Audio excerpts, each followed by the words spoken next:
Assalamualaikum warahmatullahi wabarakatuh. Waalaikumsalam warahmatullahi wabarakatuh. Anak-anak sekalian, marilah kita mulai acara takbiran, tadarus dan kultum bersama indahnya Ramadan. Sekolah kita ini mudah-mudahan mendapat keberkahan dari Allah Subhanahu wa taala. Takbiran ini mari kita awali dengan pembacaan surat Al-Qadar. Ya, kita baca bersama-sama. Silahkan dibuka Qurannya, dari Quran langsung atau dari apa? Udah siap? Siap. Dari ta'awudz ya. A'udzu billahi minasy syaithanir rajim. Bismillahirrahmanirrahim. Inna anzalnahu fi lailatul qadr wa ma adraka ma lailatul qadr. Lailatul qadri khairum min alfi syahr. Tanazzalul malaikatu warruhu fiha biizni rabbihim min kulli amr.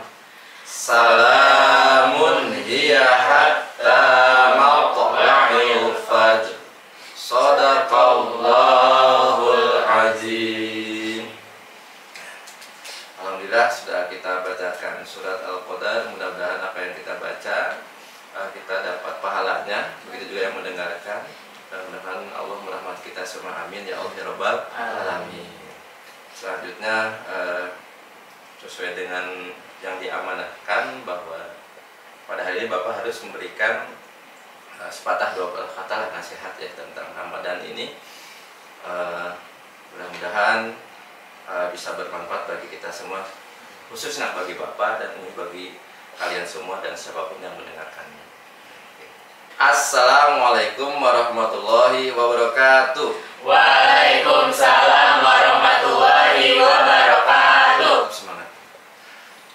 Bismillahirrahmanirrahim. Alhamdulillahirrahmanirrahim. Wassalatu wassalamu ala asyrofil anbiya'i wal mursalin Sayyidina Muhammadin wa ala alihi washabihi ajma'in. Amma ba'd.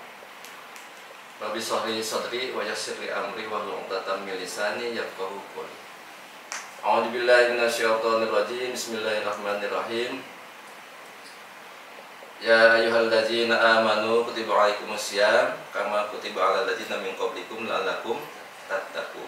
Qala an-nabiy sallallahu alaihi wasallam, man shoma ramadhana imanan wa ihtisaban ghufira lahu ma taqaddama min dzambi. Wallahu a'lam bishawab. Pertama, mari kita ucapkan puji dan syukur kehadirat Allah Subhanahu wa taala. Mudah-mudahan kita berada di majelis yang mulia ini dapat maghfirah dari Allah Subhanahu wa taala.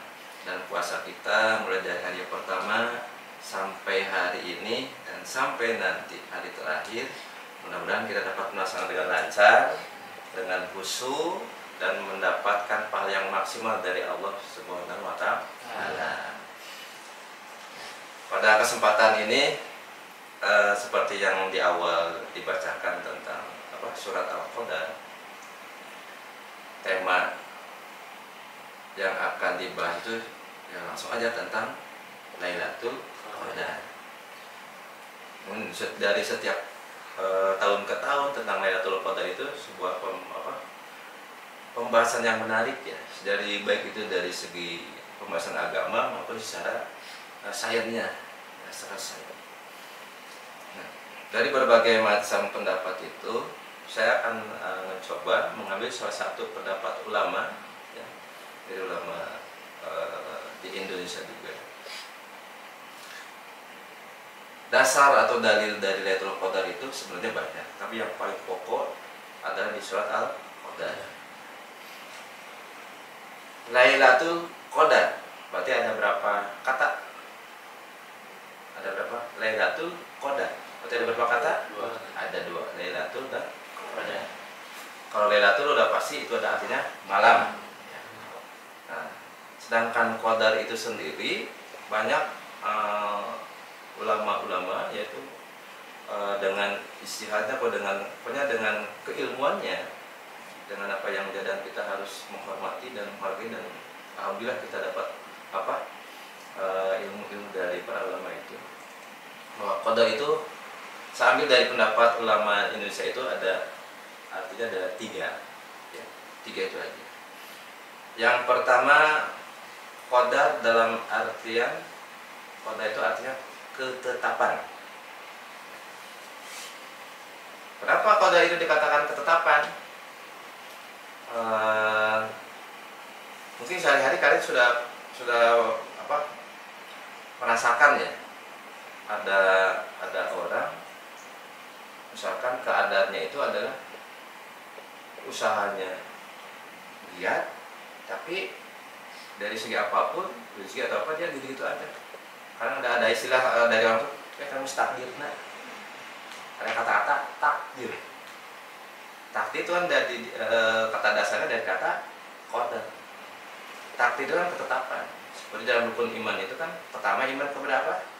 Allah, iman kepada malaikat, iman kepada kitab, iman kepada Rasul, iman kepada hari kiamat, kiamat, yang enam iman kepada qada dan qadar. Qadar ketetapan Allah yang terjadi. Kalau qada kan disebut di dalam buku. Nah, itu dasar kenapa qadar itu dikatakan ketetapan. Jadi pada malam Lailatul Qadar itu, malam diturunkannya Al-Quran, maka pada saat itu merupakan ketetapan di mana Allah telah memberikan strategi kepada Nabi untuk mengajak umatnya kepada agama yang benar, ya, dengan diturunkan Al-Quran itu. Agama yaitu agama Islam, di mana dengan agama Islam ini dengan dasarnya adalah Quran, itu akan nanti ke depan menjadi ketetapan Allah terhadap perjalanan hidup manusia, ya, baik manusia itu dia secara pribadi maupun secara kolektif. Kolektif dalam arti kita di sekolah, di masyarakat, berbangsa, maupun di dunia itu kolektif. Nah, sekarang ketetapan secara pribadi ya kita menjalankan secara Islam itu sendiri. Itu qadar dalam artian ketetapan. Yang kedua, arti qadar itu dalam dengan arti kemuliaan. Ya. Dimana di dalam surat Al-Qadar sendiri, a'udzubillahi minasyaitonirrajim, inna anzalnahu fi lailatul qadr, yang artinya inna anzalna berarti sesungguhnya kami telah menurunkan fi lailatul qadr, Al-Quran itu pada malam yang qadar, di malam yang mulia. Wa ma adraka ma lailatul qadr, tahukah kamu apakah malam Lailatul Qadar itu? Lailatul Qadri khairum min alfi syahr, yaitu malam yang lebih baik dari 1000 bulan. Tanazzalul malaikat, jadi pada malam itu turun malaikat.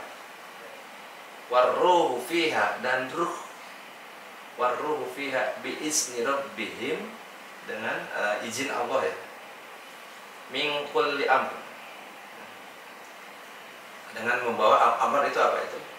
Perintah, yang perintah Allah. Salamun hiya hatta matla'il fajr, maka sejahteralah pada malam tersebut sampai terbitnya fajr. Itu apa berarti? Fajar. Jadi pada malam Lailatul Qadar itu sampai fajar itu mendapat keberkahan, keselamatan, salamun, sejahtera, seperti itu. Nah, itu dasar kenapa qadar itu diartikan sebagai kemuliaan di surat Al-Qadar. Malaikat itu berkaitan dengan arti kita bahas yang dengan ketiga tadi. Qadar dalam arti yang ketiga, yaitu artinya sempit. Kenapa sempit? Di dalam Allah berfirman di dalam surat Ad-Dukhan sampai. Nah, Ad-Dukhan itu surat ke-44. Kalau Ar-Ra'd tadi surat ke berapa tadi? Surat ke-13.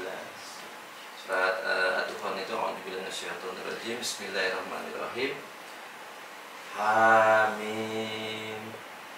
Wal kitabul mubin.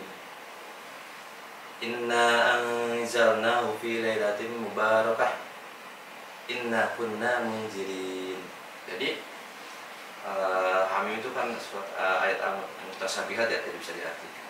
Kita ambil contoh apa? Kita artikan yang Inna anzalnahu fi lailatin mubarakah.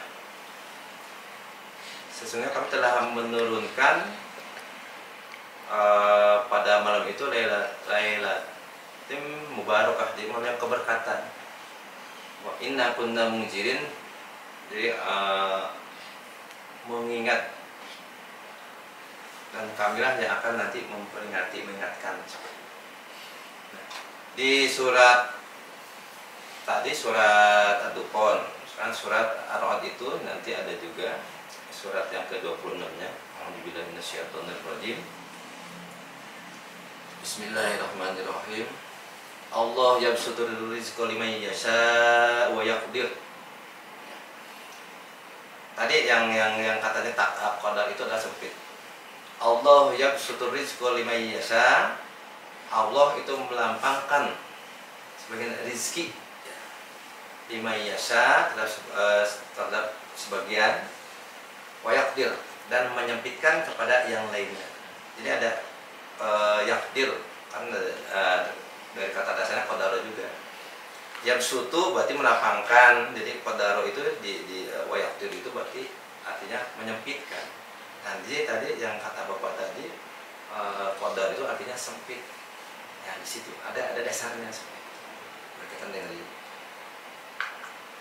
Nah, tadi di awal Bapak di pertengahan ya, Bapak bahwa kenapa qadar itu ada yang sempit. Terus Bapak menganalogikan ketika malaikat turun.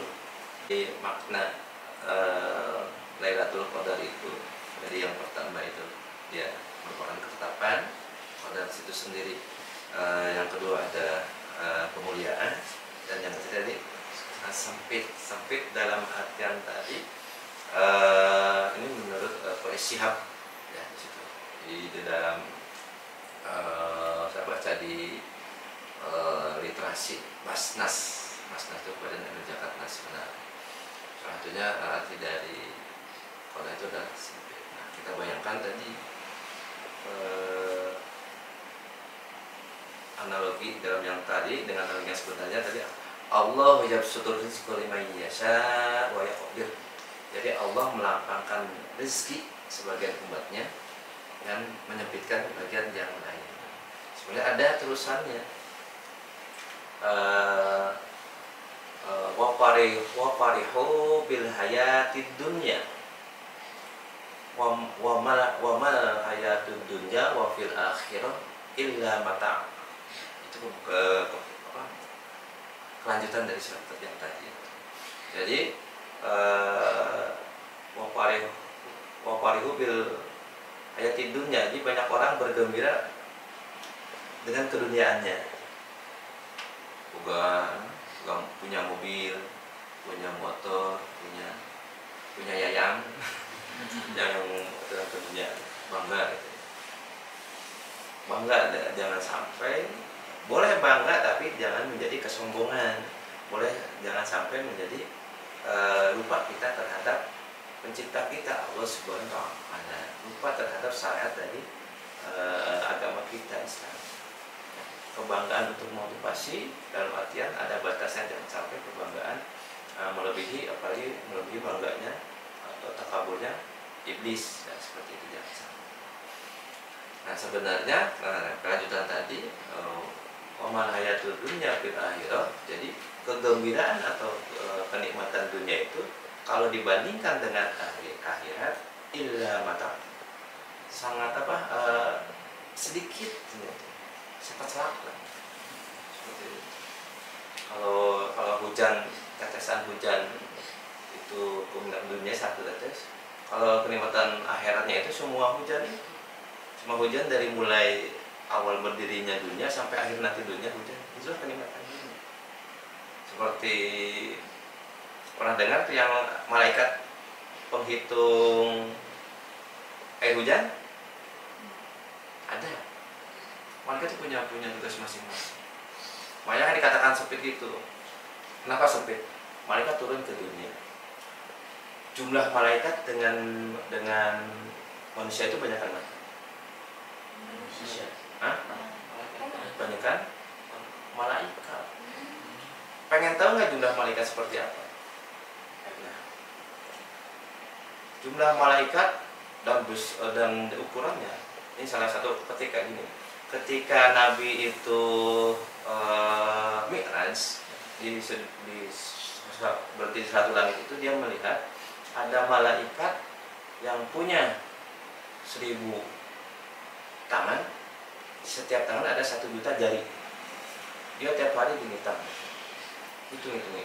Hitung. Saya senang nih malaikat gini. Hitung. Semua matematika. Salah Pak Islah, pakai saya guru matematika. Jadi dia itu bisa menghitung dari pertama hujan ketika awal diciptakannya bumi sampai nanti ketika air hujan terakhir sampai tidak ada hujan setelah kiamat. Dia mampu.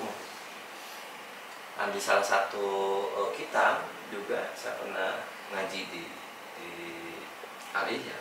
Jadi dari Abi almarhumnya di Tamrin, dari ceramahnya, dari salah satu kitab ada salah satu malaikat tugasnya itu atau untuk melihat jumlah malaikat itu gini.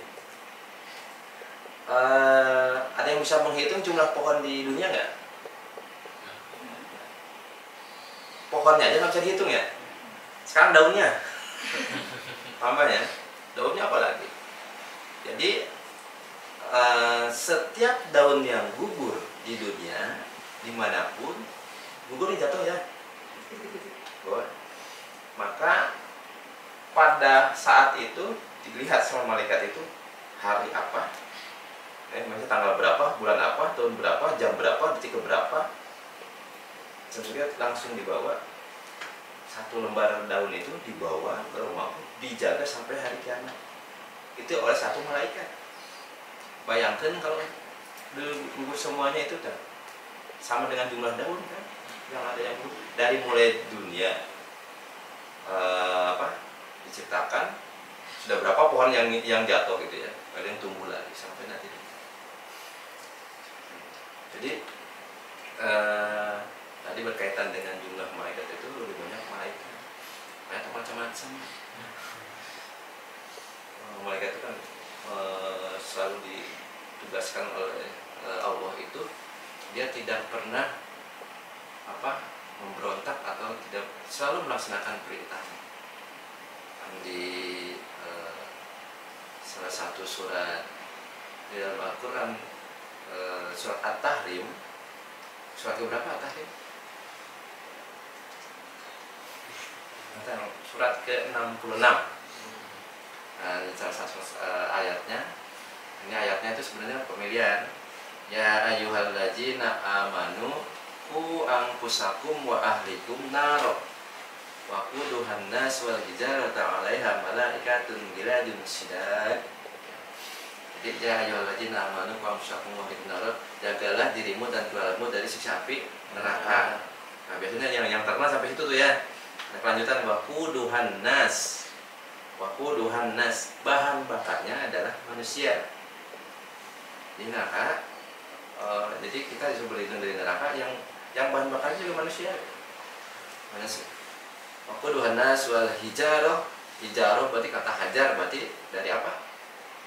Hajar aswad apa itu? Batu. Berarti waquduhan nas wal hijarah berarti dari manusia dan batu bahan bakarnya. Malaikatun ghiladun syidad, dijaga oleh malaikat yang kasar. Kasarna malaikat jelema misalnya itu tadi malaikat geus gede kasar. Nempo kemudian lagi orang pingsan. Seperti itu. Ila junsidat la ya'sunallaha ma amarum. Jadi la ya'sunallaha, jadi malaikat itu tidak pernah menolak apa yang amarahum, apa yang diperintahkan kepada mereka oleh Allah. Mayap alun nama yu'marun, jadi selalu melaksanakan, selalu mengerjakan pahala. Layak nama tuh marun, mau melaksanakan dari apa yang diperintahkan seperti itu. Jadi jangan macam-macam lah ya kita. Dan intinya itu untuk motivasi kita harus selalu berbuat baik. Mudah-mudahan dengan puasa ini apa yang telah kita kerjakan sebelumnya, misalkan yang kurang baik, kita perbaiki. Ini ajang madrasahnya, latihannya ke depannya. Jangan sampai yang kurang baik tadi diulangi lagi, tapi ya secara kalau bisa alhamdulillah dihilangkan, atau sedikit-sedikit kita kurangi, diganti dengan yang lebih baik lagi ke depannya. Dan mudah-mudahan juga kita nanti di bulan puasa di tahun ini, mudah-mudahan kita dapat mendapatkan keberkahan dari datangnya malam Lailatul Qadar itu. Kita dalam keadaan ingat kepada Allah Subhanahu wa Ta'ala, dan supaya tadi pahalanya yang lebih baik dari 1000 bulan. Artinya nilai ibadahnya kita sama dengan ibadah 1000 bulan. 1000 bulan berarti berapa tahun? 1000 berarti dibagi berapa? Dibagi 12 sama dengan 83,3333 langsung. Nah, pokoknya tadi sebelum kesini ya dulu pas 1000 bagi 12 dapat 3,3, biar kelihatan cepat gitu kan. Nah, jadi pahalanya selama 23 itu dapat kebaikan. Cuma jangan sampai kebaikan kita itu kadang-kadang tidak menjamin, sama udah dapat Lailatul Qadar tuh udah nggak usah ibadah lagi, udah 83 tahun. Siapa yang meninggal 60 tahun nggak boleh. Karena bisa aja pahala kita itu hangus ya. Oleh apa? Apa yang menghanguskan pahala kita? Salah satunya GIBAH, pang dikarsep lah apa ya, usaha oke dikarsep, tidak mengenal status siapa yang enggak, ini mah yang gibah lain, ini mah ini bener nak gitu. Iya kan? Nah sampai kalau kita dapat pahala malam Lailatul Qadar hangus oleh hal-hal yang sebenarnya sepele, secara tidak sengaja kita melakukan hal-hal yang dari kesalahan-kesalahan di ucap kata yang dari tersebut. Mungkin untuk kesempatan ini sampai di sini aja ya. Tapi mudah-mudahan apa yang saya sampaikan itu yang benar, yang baik itu dari Allah. Kalau misalnya ada yang kurang baik itu dari saya sendiri sebagai manusia yang doib ya, sebagai manusia yang tempatnya salah dan lupa ya. Misalnya insanul muakhirin khotoi nisyan. Tapi mudah-mudahan yang kita laksanakan pada hari ini mudah-mudahan dapat ridho dan keberkahan dari Allah Subhanahu wa Ta'ala. Ya sebelum ditutup ya walaupun saya bicaranya kaitu kadir ngalantun, mungkin ada yang sedikit pemahaman agama yang ya walaupun sangat celak lah bagi saya yang bisa ditularkan kepada kalian. Mungkin ada yang ya nama-nama wawasan yang menanya dulu lah siapa. Pak, saya mau bertanya, amalan apa yang dapat kita lakukan di malam Lailatul Qadar? Ya, saya tadi tidak secara detail menjelaskan ya, bagus itu Pak, mungkin kelewat mas ya.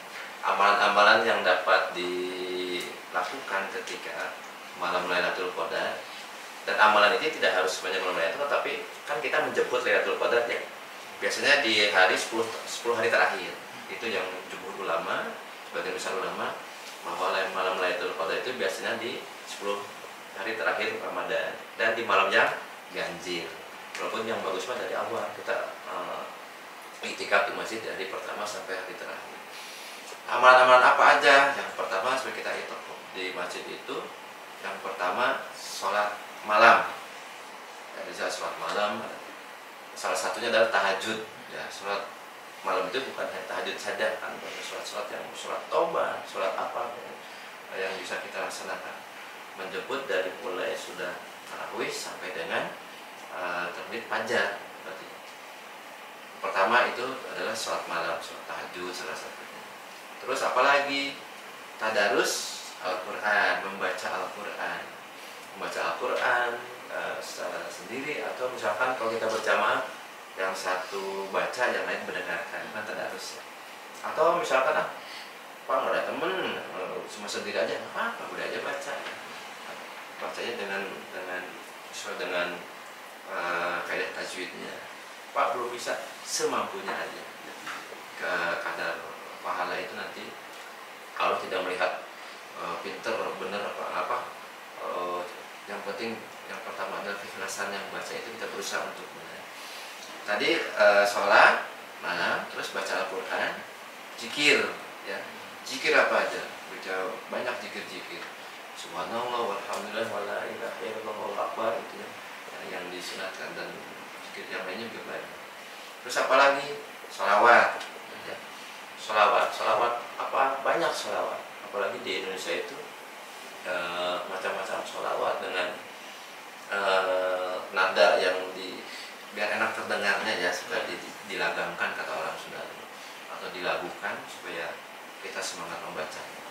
Dan kelebihan sholawat itu ada bagi perempuan yang dapat haid, kan mungkin tidak bisa ke masjid ya, tapi pengen dapat menjemput Lailatul Qadar. Salah satunya adalah dengan membaca sholawat, karena sholawat itu kan tidak harus berwudu ya. Beda dengan Al-Quran. Kalau Al-Quran itu hanya masuk ilah mutahharun. Kalau Al-Quran harus kita punya wudu. Kalau kita baca sholawat tidak harus punya wudu ya. Jadi di rumah aja perempuan yang ada haid yang lagi masak, kalau tunggu misalnya memberi potongan sampai apa itu misalnya sudah mengatakan ada yang ada sholawat Nuril Anwar, Muslim Anwar Sidra seperti yang lagi Mu'tayyib biasa dan seterusnya. Ada sholat Nariyah ya, sholawat Nariyah dan sebagainya. Dan amalan lain apa? Amalan yang lain tadi sholat, terus baca Al-Quran, tadarus Quran, terus zikir, sholawat, berbuat baik kepada makhluk yang lain. Dengan kita iktikaf di masjid itu kan biasanya mungkin kita tidak sendiri, tidak ada yang lain, kita bawa bekal. Mungkin ada teman saudara kita yang sampai iktikaf nggak bawa bekal, kata kawan kelaparan, kasih minumnya atau makanan sama-sama. Dan mungkin masih banyak lagi, itu salah satunya yang bisa dilaksanakan ketika kita menjemput malam Lailatul Qadar. Gimana, paham ya? Paham. Ini cuma satu aja ya, pas bentar lagi beduk nih. Jadi bisa nanti ada lain kesempatan pertanyaan itu bisa kita diskusi lagi. Ya, alhamdulillah apa yang sudah diamanatkan saya untuk mengisi takbiran ini ya, kultum dan tadarus dan kultum bersama indahnya Ramadan ini cuma sampai di sini. Sekali lagi mohon maaf apabila ada kata-kata dari saya yang tidak berkenan. Kalau semua yang baik itu dari Allah Subhanahu wa taala, dan yang baik atau yang salah itu dari saya sendiri sebagai manusia ya.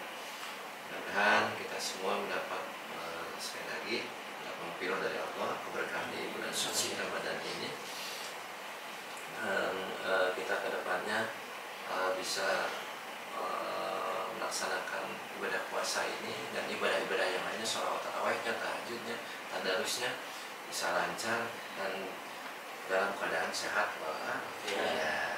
Dan kita mudah-mudahan anak-anak sekalian juga jangan lupa mendoakan orang tuanya ya, orang tuanya supaya sama bisa kuat, bisa menjalani bulan puasa ini dengan penuh semangat dan lancar sampai selesai. Wabillahi taufiq wal hidayah. Wassalamualaikum warahmatullahi wabarakatuh. Waalaikumsalam warahmatullahi wabarakatuh.